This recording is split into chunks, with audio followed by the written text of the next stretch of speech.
We don't know for sure that Daenerys can't have children. There is evidence that she had a miscarriage after Miri Mas Durr cursed her. We don't even know for sure that Miri was cursing her. Daenerys was a widowed Khalessi, so Miri might just have been stating what she thought was a fact to taunt her. It's certainly just as possible that Daario had a sexually transmitted infection, in the past, and he became sterile as a result.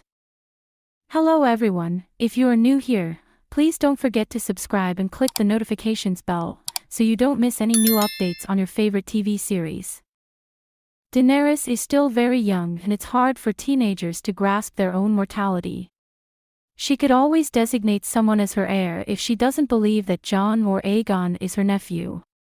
If she discounts both of their claims and is just looking for blood relatives, she has access to all of the genealogy records and could pick someone that way. I think she can actually get pregnant. She has what looks like a miscarriage at the end of the 5th book. But she thinks she can't. She doesn't clue in that she's just had a miscarriage, so it's a valid question. What's she going to do when it comes to an heir? And I think that for now she just hasn't really thought about it much.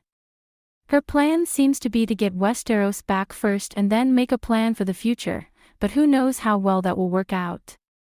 It's also possible that houses that might have supported her would balk if they thought she couldn't produce an heir.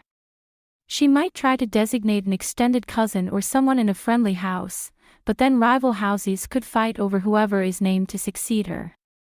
It's also not even about who succeeds her politically. All 3 of her dragons could live to be 200+ years old, and ownership or guardianship for all 3 would also need to be addressed, bearing in mind that whoever has control of a dragon immediately becomes a huge power player in Westeros. For now, just chalk it up to her bad track record with long-term planning. This is one of the few things which makes sense in the show. Naming an heir can be dangerous. It can create discontents or create a rallying point to rebel if he's disloyal. Daenerys' logic is sound here, not publicize an heir as long as she doesn't pacify the realm. There'll be plenty of time to deal with that after, including making sure if she is sterile or not. This is not dumb per se. In our world, Elizabeth I abstained from naming a definite heir until the last day of her life. It allowed her to play nobles' factions and foreign powers alike and put you in the center of the game. Recall that it's also a problem that Cersei could have. She has a best of frail succession, but it's not the first of her worries. Well, her main preoccupation at this point is, as most have already said, to actually gain the Iron Throne.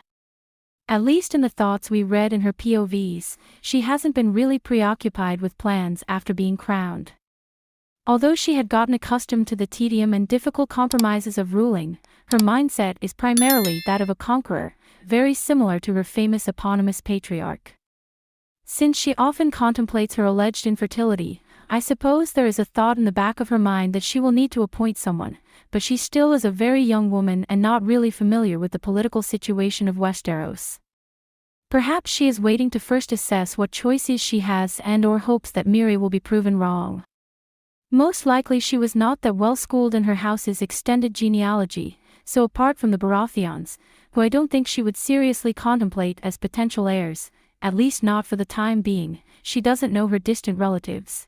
Thanks for watching. Please don't forget to like this video and drop comments.